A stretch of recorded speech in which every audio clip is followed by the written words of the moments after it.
do you really want a baby or not? Because you are literally going to, you have the rest of your life to find a partner, and you don't have the rest of your life, to have a baby. You've got to cut off, and it's coming fast.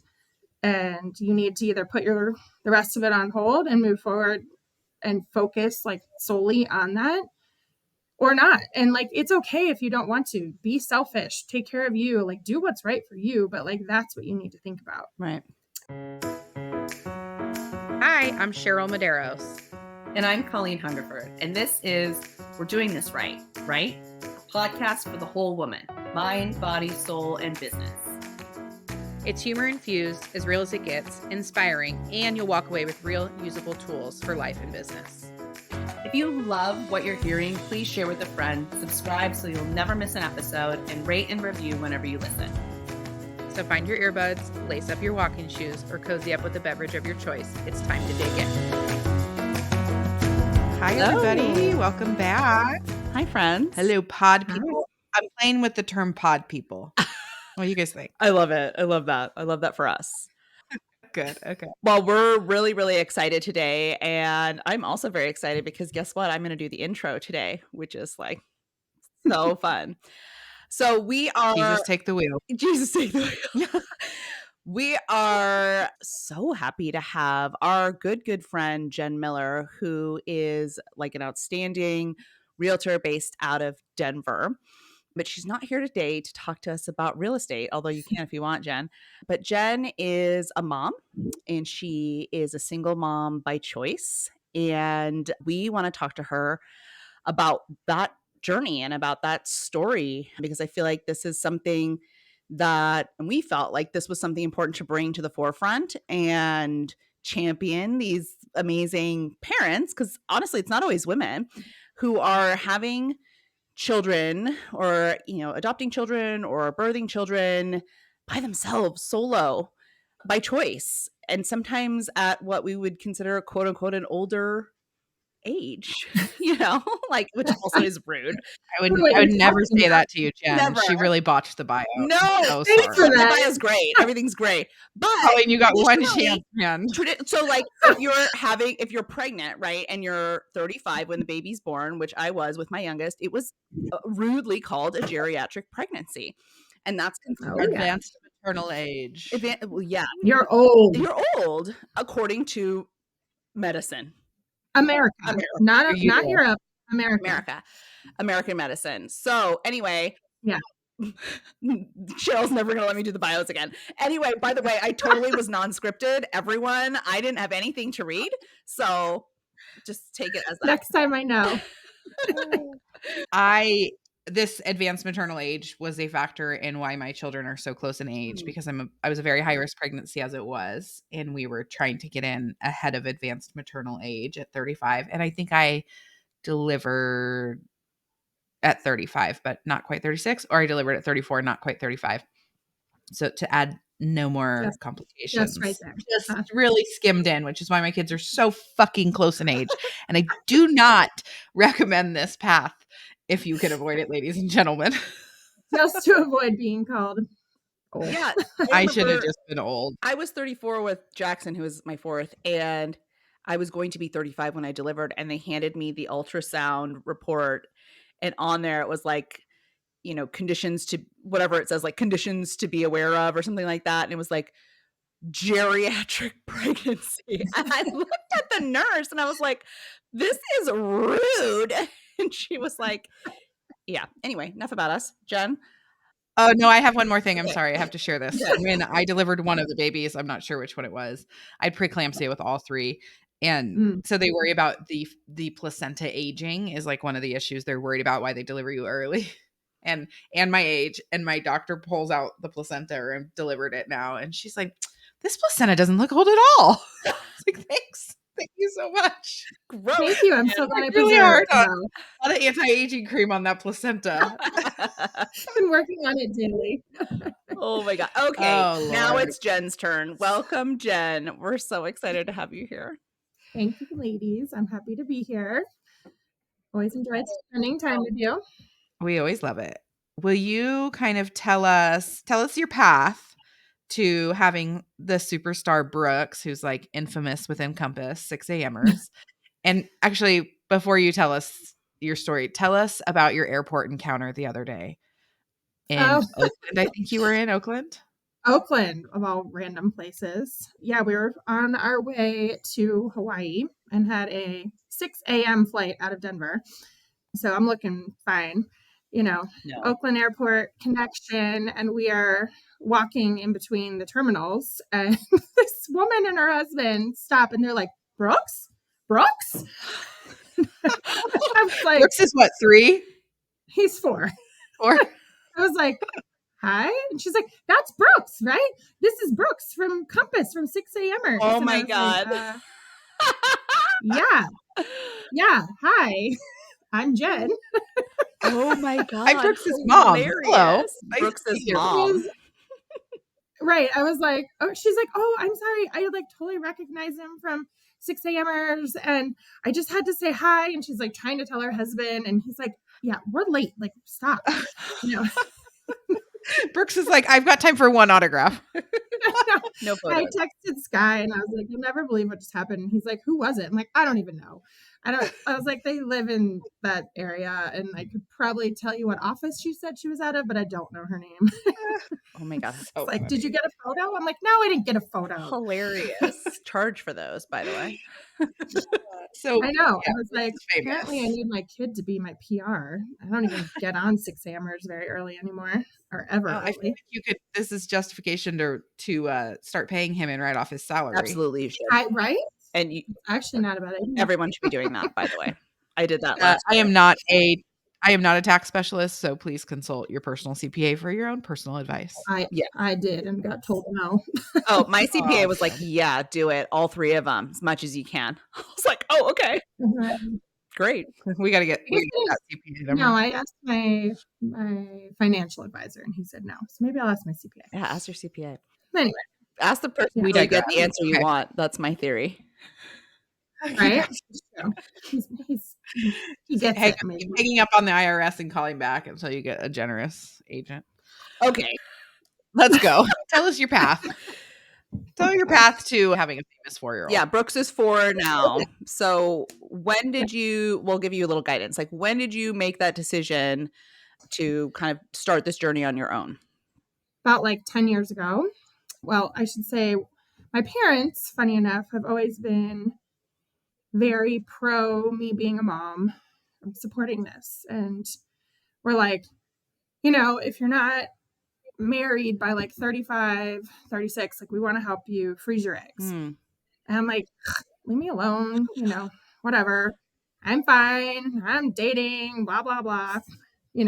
35 comes and they're like, okay, like, let's do this. So I think a month before I turned 36, I froze my eggs, which I remember feeling like, oh my God, this is like so hard and so dramatic and blah, blah, blah. And I was like graduating from grad school at the time and had to fake drinking at my own graduation party and all this stuff. And so anyway, freeze eggs, continue on with life, dating, a couple more serious relationships blow up. And at like 38, I was like, okay, so what am I going to do? And to be honest, I don't remember who actually, I do know who put the bug in my ear. This is weird. I was like, this is funny. So I was on like one of the dating apps, like Tinder or whatever. I don't remember what it was. And I was skiing in Steamboat and I matched with this guy. And I'll give you like the very short version, but hung out with him for like a few months, would like literally drive up there after teaching, like spend the night, drive home, would spend a night with him. He was a divorced dad and he had 2 kids and super hot. And he was like, important detail. And I would like hang out with his daughters. It was very weird. I don't know. He was like such a player. And he's like, you need to be a mom. And I was like, what are you talking about? And he's like, I want to help you be a mom. And I was like, what do you mean you want to help me be a mom? Very interesting line, by the way. Right? I mean, not your typical Tinder match. I want to help you have a kid. He's like, I've looked into this. I've like talked to my lawyer. I want to help you, but I'm just going to be a donor. He's like, this isn't going to be my kid. Obviously he's my kid, but like, it's not going to be the same as my children. Like I will be involved in his life how you want me to, but I am not going to be like his dad. Wow. I was like, okay.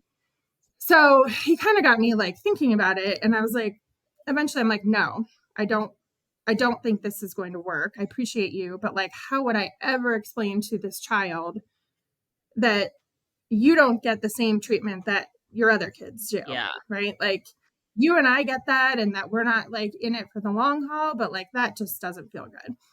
So anyway, he got me thinking about the process, got me in the door, talking to my gynecologist. What do I do if I want to like test my fertility? If I want to, initially I was like, what if I want to go down this route with this known donor?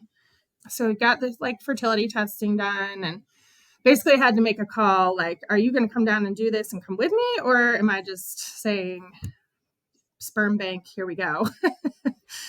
And ultimately, obviously said, I'm just going to go pick somebody on the interwebs, like a dating site. How does that work? Like, tell us about, how do you pick?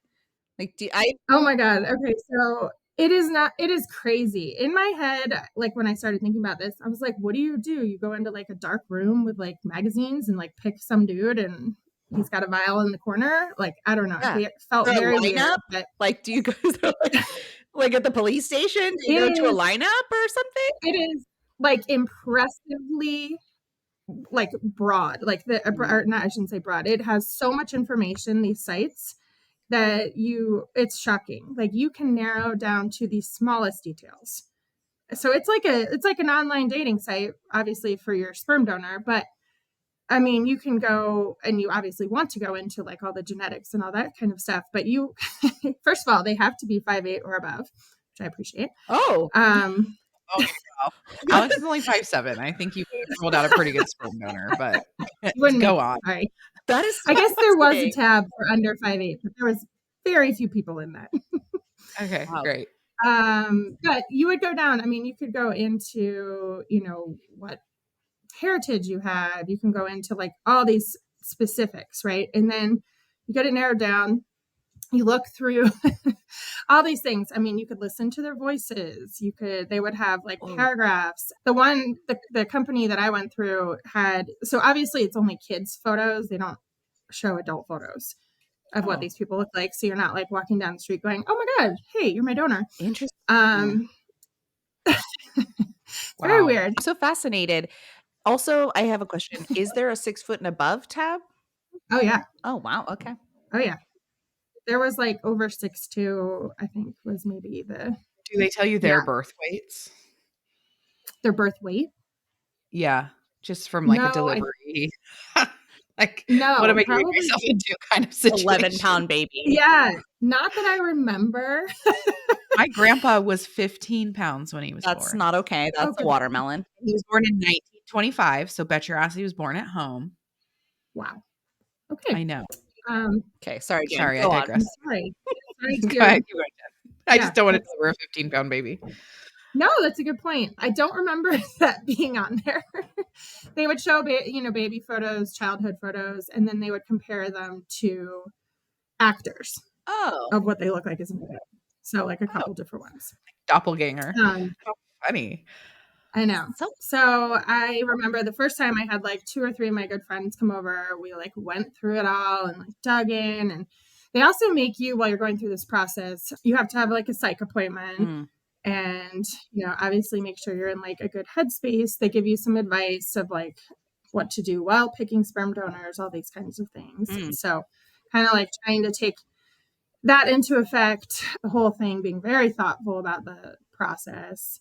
We pick one and I'm like, okay. So to go backwards a little bit, when I first started this process, I decided to try IUI first. So IUI is like turkey baster. A lot cheaper, ideally, just time it and you're good. it really makes you realize that it's like very hard to get pregnant. Yeah. Even with like going to the doctor's appointments, watching your cycle, everything. It's like, I mean, and also I was like 38. So they're like, it's like a 10% chance this will work. I'm like, 10. Okay. 10. Cool. Loving these odds. So, yeah, really high. It's going to be great. And meanwhile, I am teaching. So I'm like doing these appointments like pre-school or taking like a half day. Was terrible. Anyway, long story short, do 4 of those, did not work. And they're like, you need to just go to IVF. Like it's, if you really want to do this, like you have to, like the odds are so much higher, we just got to move forward. I'm like, so we did. And I have a question. You had those eggs that were 36 years old or 35 years old. Right. Yeah. I have a question. Is there, yeah, and this is a very weird question, so if you don't want to answer it, fine. But like, could you run out of the sperm from the donor? oh yeah, you do. You have to buy it like multiple times. Whoa. Like, so each sperm order, it's not cheap. It's like $1,000 per vial. And men are just giving this shit away all the time. Yeah. So annoying. And like so simple for them to do, much less, women who want to do an egg donor. It's like freaking huge process. Anyway, so so you're buying like new vials, they can run out. Would you have to like pick a new donor? Yeah, do you have to pick a new donor? Like, is that a possibility? Yeah. Oh yeah. I mean, you can have all the plans in the world like I did, and then it's like, whoa. So yeah, I was like, I kept using this like same donor. I had bought a couple vials of his stuff, and so I had done the egg freezing with a different company than I ended up doing my IVF with. Doesn't really matter. Didn't like the company that I did the freezing with, so transferred the eggs, which they made into a huge ordeal, but transferred them the whole like 3 miles between the two places. Whoa. And went forward with like the IVF with them. We do it using those frozen eggs and do the genetic testing, and every single one comes back bad. Ugh. And I'm like, so much for that, security blanket of having those on hand. So yes, disappointing. So then I'm like, okay, great. I have to do the egg freezing again, right? And get this going again. So the problem is when the eggs, they don't know which was the problem, right? They don't know if it was me or if it was the donor I chose, which is the problem with any of this kind of stuff, because it's already an embryo when they test it. Okay. So donor that was very thoughtfully picked, thrown out the window. Oh, okay. Wait, what was that? So they're like, ganger. This is important information. What? Oh, I don't remember, you guys. Okay. I'm sorry. It's not important, but I did want to know, and I know I went through a few. Okay. So I started to get less and less attached to. Fair enough. I know. I wish I remembered, but yeah, he's long gone. I didn't save his info. That's probably healthy. Yeah. Throw away the old shoe boxes. Right? Didn't make the cut. But yeah, had to go through it again. Went through the whole thing. This time around, I was like, oh, egg retrieval. It's not as bad the second time around. You're like, all right, I can do this. Like, shoot yourself up in the stomach a couple times and once in the butt. Let's talk about that too, Jen, because you were doing that by yourself. So you often hear like my sister, sister, I won't tell which one you are if you don't talk about this, but they did IVF and like she had her husband help her with those shots, but you were doing this on your own. And that first time I was freaking out a little bit because things started to go funny. Like they didn't like with the way my numbers were. And of course it was like a Saturday afternoon or something. And they changed all my meds. And I was like, I don't know how to do this shot. They wanted me to do it intramuscular instead of like in my stomach. And that's scary when you've never done it. Right. Yeah. That's like the butt really high, right? Yeah. So I ended up, you can do your arm.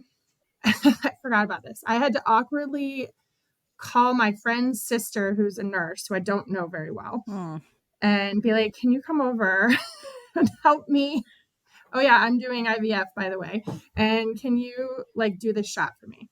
So she like totally came over on the weekend and did the shot. And, I was like, I'll figure it out from here. And then I think my mom I can't remember if my mom was visiting. Somebody helped me with like the butt shot because I didn't know how to do it the first time. But it's shocking because once you actually get going into the IVF process, when you do like have the actual transfer happening, you have to do these shots every day. And it's in your leg. Like I had this like whole formula and it was like leg, butt. Like I had the ice pad, I had the heating pad. And you're like, please God, no one look at my legs or my butt because they're bruised everywhere. But and who's your support system? Who's your support system during all this? Is it your parents? Is it your? So yeah, good question. So but to back it up a little bit, like just to move forward with all of this, like it obviously I had to put my life, so not social life, but like romantic life on hold. Like I think I maybe went on 1 or 2 dates when I was pregnant, but that was just weird. And I talked to like a friend of a friend who, and I think I've told you this, Cheryl, who did this. And she was like, here's what you really need to think about. You need to decide, like, do you really want a baby or not? Because you are literally going to, you have the rest of your life to find a partner and you don't have the rest of your life, to have a baby. You've got a cutoff and it's coming fast. And you need to either put the rest of it on hold and move forward and focus like solely on that or not. And like, it's okay if you don't want to. Be selfish, take care of you, like do what's right for you. But like, that's what you need to think about. Right. And she's like, you are going to need a support system and you're going to want help in the beginning when you have a baby. So I had to have like a conversation with my parents who are divorced. And I talked to my mom and I was like, look, if I do this, and I get pregnant, I need you to come here for like the first 3 months. I need help. Yeah. I just need someone to like lend a hand. And oh, by the way, you cannot stay in my house too. Smart. We'll get you a nice Airbnb down the street, Mom. Yep. Airbnb, like 5 blocks away. She tried to spend one night in my house, like on the floor, didn't even wake up when he woke up. And I was like, yeah, you're fucking done. Like out. Done. Fired. Goodbye. I was like, you can a.m. for the first feeding of the day, please. Yes. I was like, you don't wake up early. You don't wake up during the night. This is why would I get up to wake you up to help me? That defeats the whole purpose. Yeah. And sometimes that's more frustrating when you're watching somebody who's supposed to be helping you and they're not. Yes. It's So 100% we came up with like a plan. And she would help and I would go to bed early and she would help with like the 10, 11 feeding because she's like a total night owl. And I would, get up at like 12 or 1 so I could get like at least like a few hours of sleep as he was like just a baby. Luckily, he sleep trained very easily. So that wasn't a long process. Good. But anyway, so yes, my mom was a good support, but she lives in Philadelphia, so she was not here for all of that. I had a few good friends who knew what I was doing. And my brother and sister-in-law live here. And this is funny. I was teaching when I first started doing all this. And you would have to go to like these ultrasound appointments at like 7:30, right? Was the first one. 7:30, 7:45. They're on 15-minute windows. And you're like, I got to get in and out of here to get to work. It's like across town. Yeah. And so I'm like sitting, waiting outside the door one day. And my friend that I know from teaching like walks up. And I was like, hi, Emily. She's like, what are you doing here? I'm like, wait, probably the same thing you are. And so we would like kind of laugh. And then it was hilarious because we both had our like egg retrievals right around around the same time, or she had an appointment the same day I had mine. And my sister-in-law took me to the appointment because they drug you and you have to come home.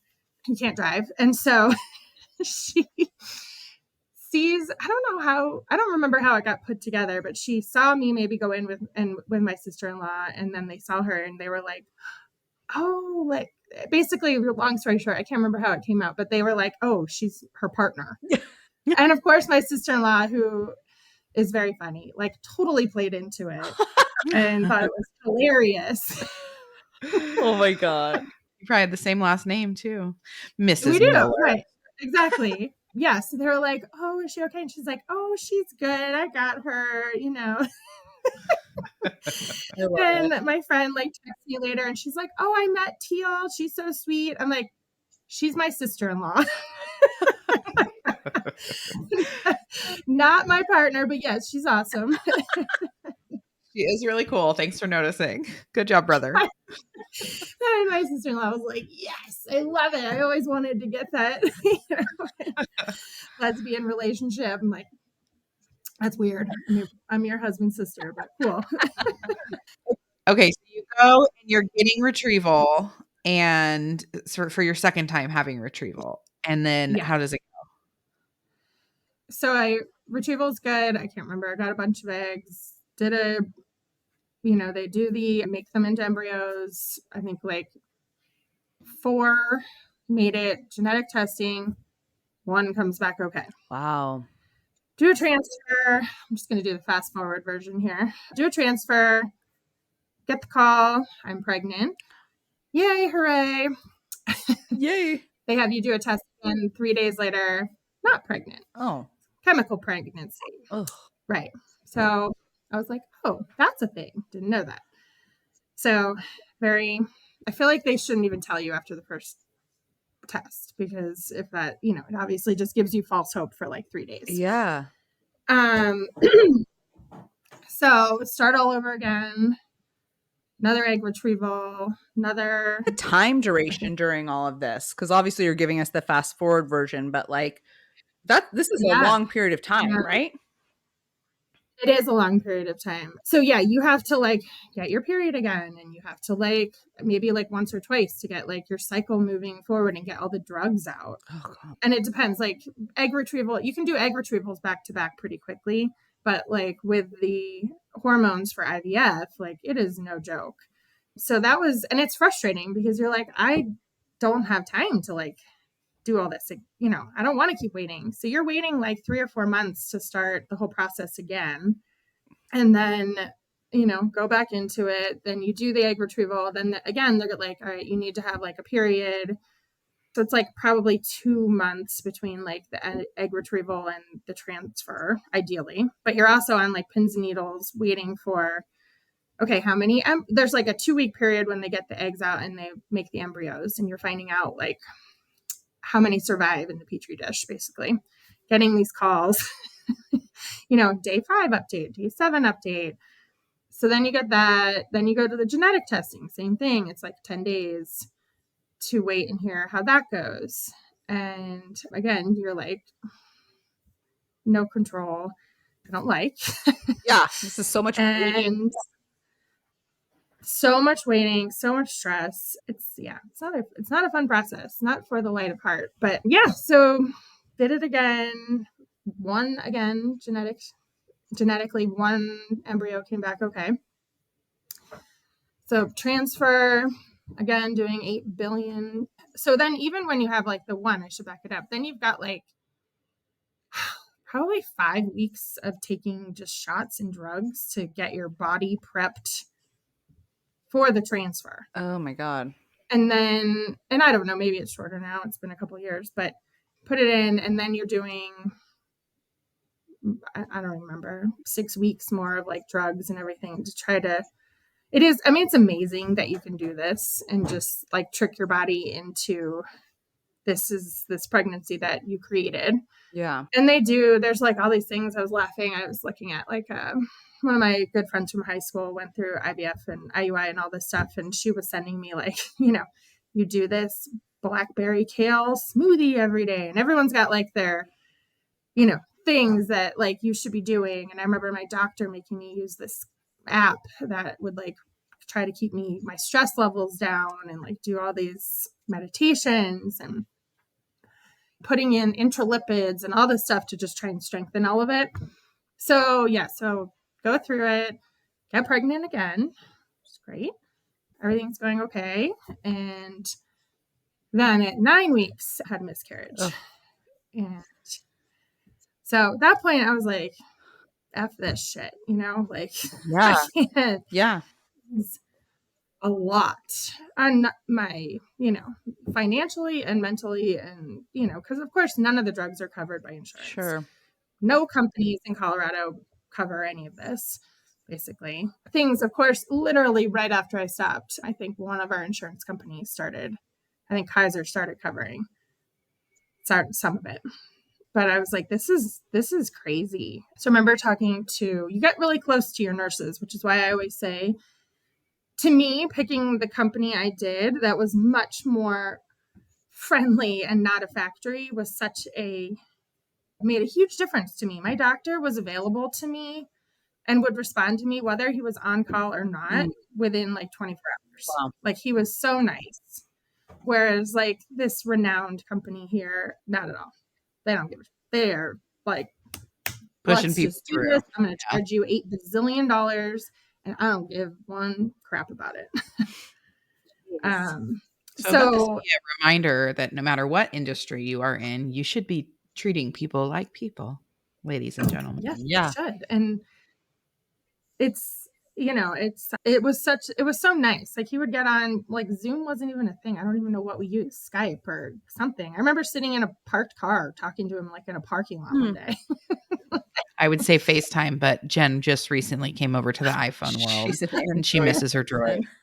I do. If you knew capabilities, you would too. We don't want to know. We like our bubble. Okay. Now we've had two failed pregnancies. And how long are you into this process now? Is this a year? Is this 9 months? Oh, no. This was, trying to think and work backwards here. This had been probably a year and a half. Wow. Okay. At least, if not two, almost two, probably. Yeah, actually. So I did that. The last failed pregnancy was like a year exactly before my next one. Wow. So yeah, I had to like wait a while on that one. So I was talking to a nurse and I was talking to my doctor, and they're like, the good news is you can get pregnant. Bad news is you're not keeping these pregnancies. Right. And you don't know why. So speaking back of age, like, you probably have some old eggs and this might be the problem. And he had been talking to me about this all along of like, a double donor kind of pregnancy. And I was like, I don't want to, I want my own. And he's like, okay, I'm going to give you some stuff to listen to.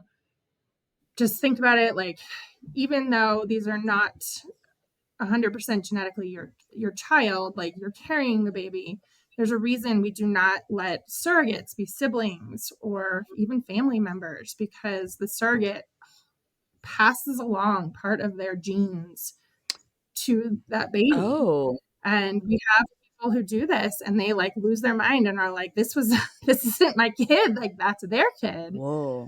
Yeah, it's really interesting. And there's like TED Talks and all this kind of stuff about it. And so he's like, third time might be a charm. It's whatever you want to do. Like, I will do it.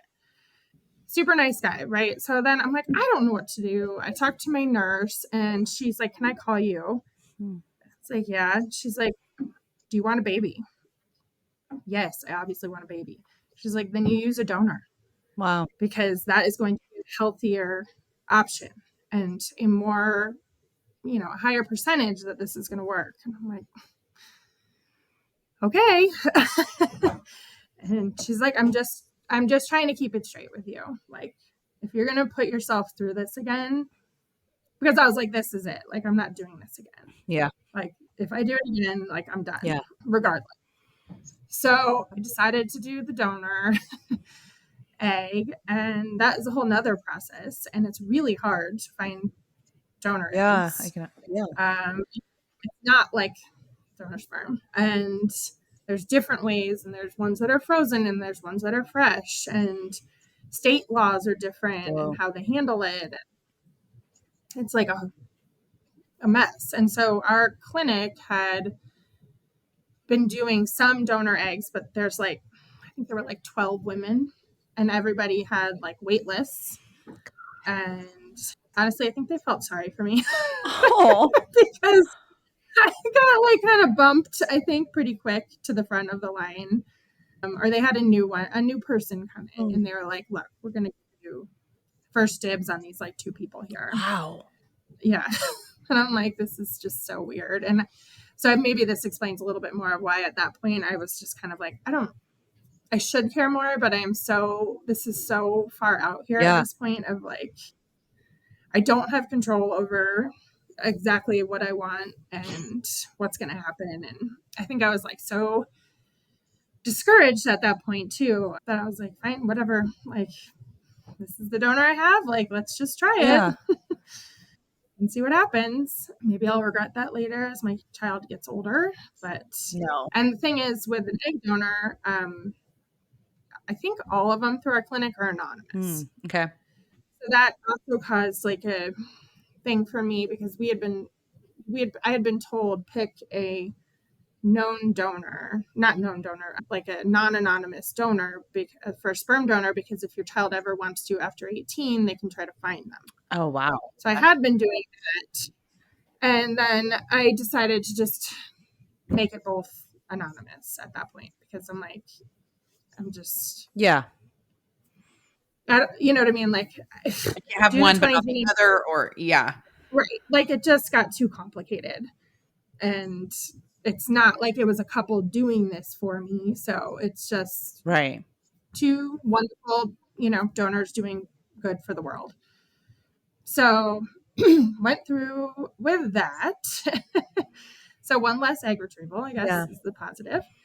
And it was not the best experience. Like, this, young 20-some-year-old girl ended up having, again, same thing, one genetically healthy embryo. What the hell with these eggs? I just found like an email I'd written to my doctor, and I was like, I'm extremely disappointed. This is a fortune to be spending to get one shot out of this again. And I was like, I just am pissed. So anyway, the good news is it worked. And luckily for everybody, because I think I might have lost my mind. So luckily, I mean, the pregnancy, it was scary. I didn't tell anyone, basically, besides a few select people this time, because I was so worried that I would have another miscarriage. And so I didn't tell anyone I was even pregnant until I had my 20-week anatomy scan. Wow, that's a long time to go keeping that a secret. I mean, people knew, like people close to me, but I was like, I don't trust any of this. I don't want to know that it's fine. Like, I'm not, it's not missing. You were able to bond with your pregnancy because you were so scared? I do, to a point. I think I was half in, half out for the beginning, but I do remember feeling, I never had like a lot of sickness or any of that, which is good. But I also remember feeling good when I would get any of that, just as like a reassurance of things are happening. Until you can feel the baby move, it's really comforting to feel like dog shit. Yeah. Like, I remember sitting, because now at this point I was in real estate and sitting in my office, and I was like, I feel really nauseous. That's good. This is a good thing. Yeah. And I'm going to go home.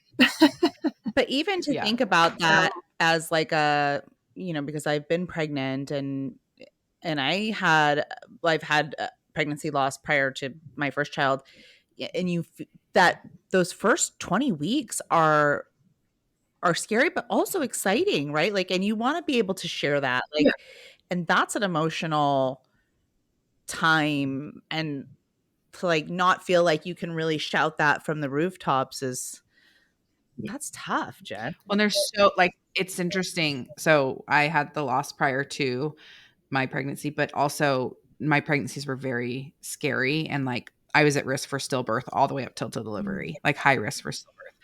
I told people immediately, like I went the opposite way, and because our first baby we didn't talk about, and that made me so sad for that baby, that little life. So with the rest of them, I was like, even if I'm going to lose this baby, I want people to love it right now. So like I took a very different route, but I totally know the feeling also of like, if I tell people now, I'm going to have to untell them if this falls apart, and like, who am I comfortable untelling?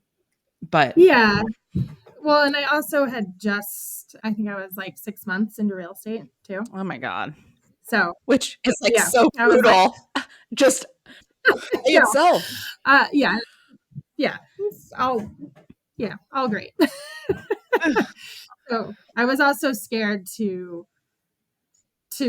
put that out there in that form too, where I was like, I need to that allowed me to like hit like 1 year in real estate, I think, by the time I told people. So I was a little bit more experienced.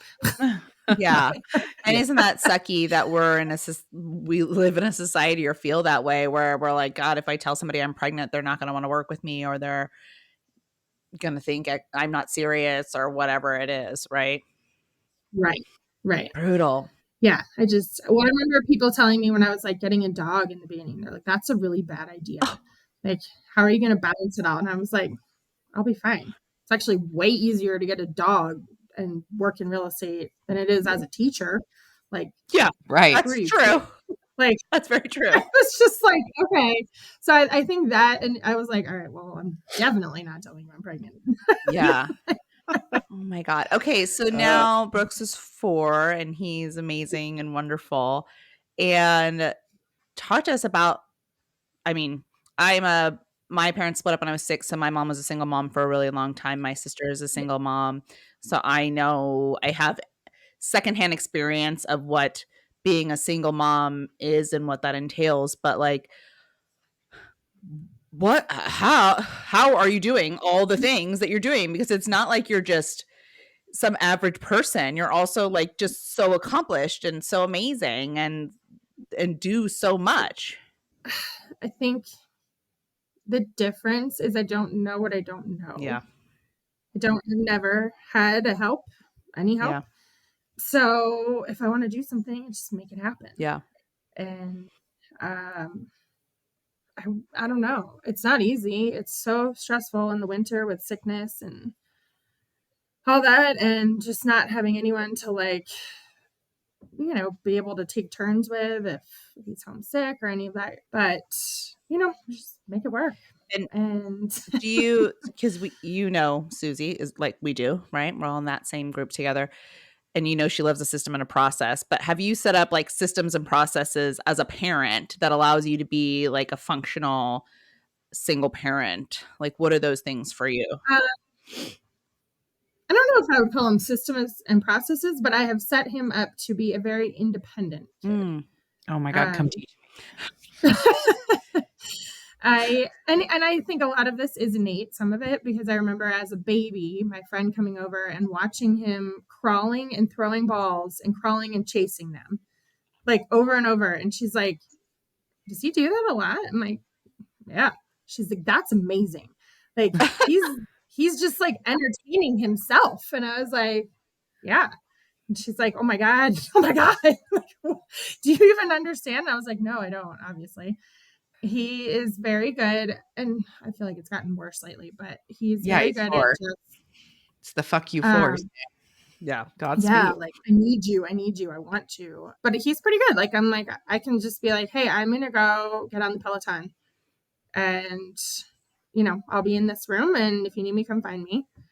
He's like, okay, I'll play with my trains or, whatever. Sometimes he's annoying, comes in, tries to make me like help him find something. But he's pretty good at being independent. He knows and like I said, I feel like it's gotten worse in the last few weeks. Like he used to be pretty good. If I'm like on the phone, he wouldn't try to interrupt me the whole time, or pretty good at like just knowing when and where, but just kind of take it as it goes. So I think there's like an unsaid thing or something between like a single mom and their kids, right? Like I think there's like respect and there's like understanding. Like I look at my sister and my nephew, and while she was officially divorced at 18 months, when he was 18 months, she was a single mom the whole time.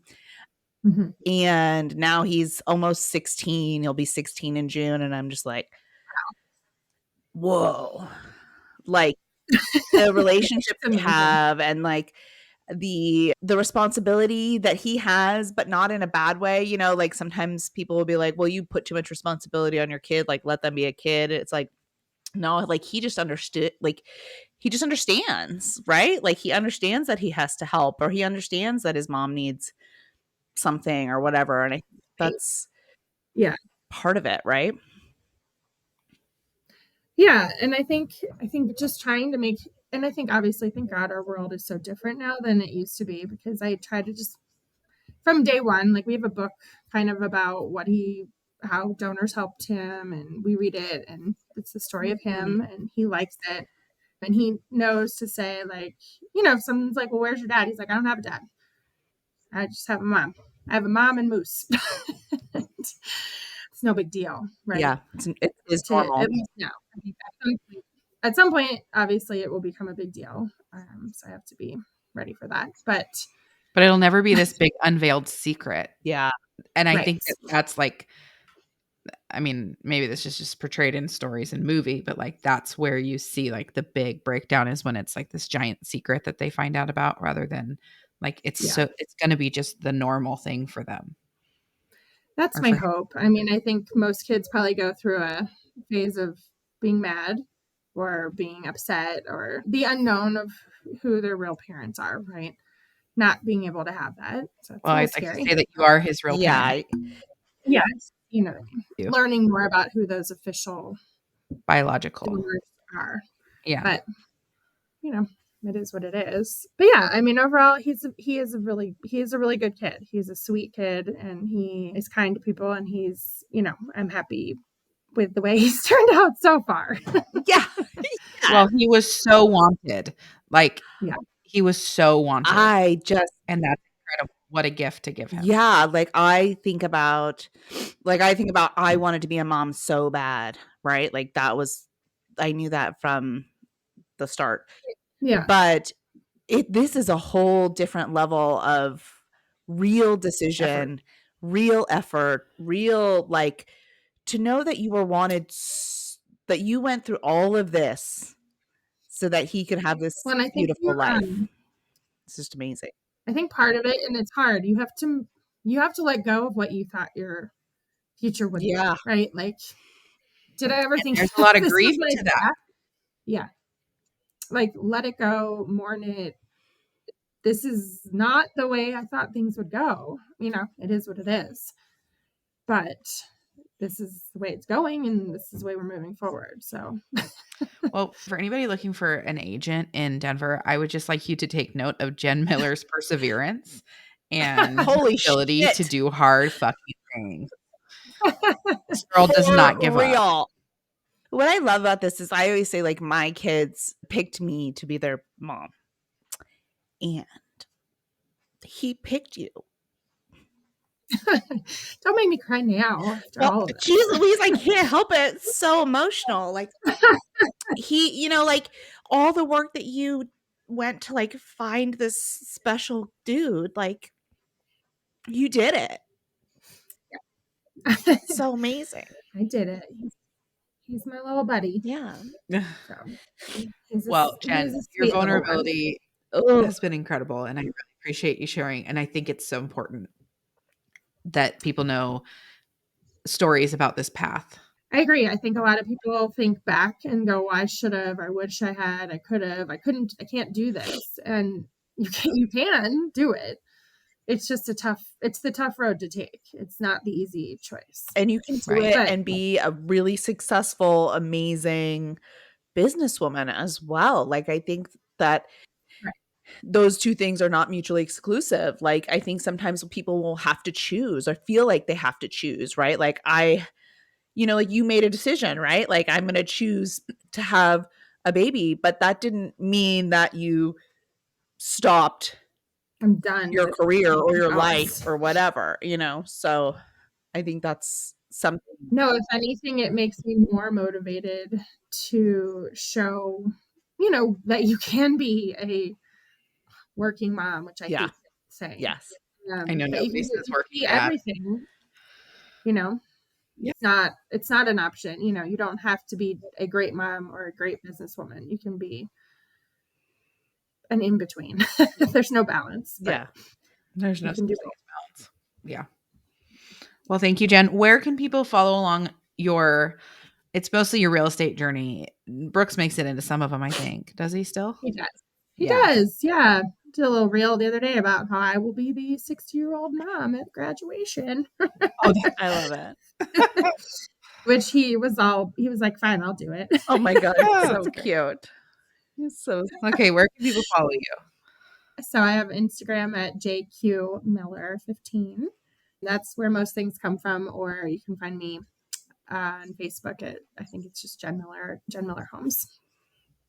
Love it. Go follow Jen. Thank you again. She's amazing. And she has a great Instagram, by the way. Like, she's killing it on Instagram. So go follow her. Thanks. I love it. All right, Jen. Thank you.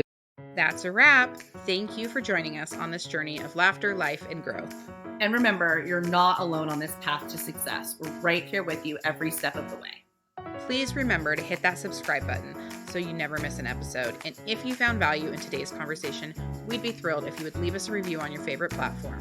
Your feedback means the world to us. And don't forget to share this podcast with your friends, family, and anyone who could use a good laugh and some practical insight into navigating the challenges and triumphs of our minds, body, soul, and business. Remember, we're doing this right.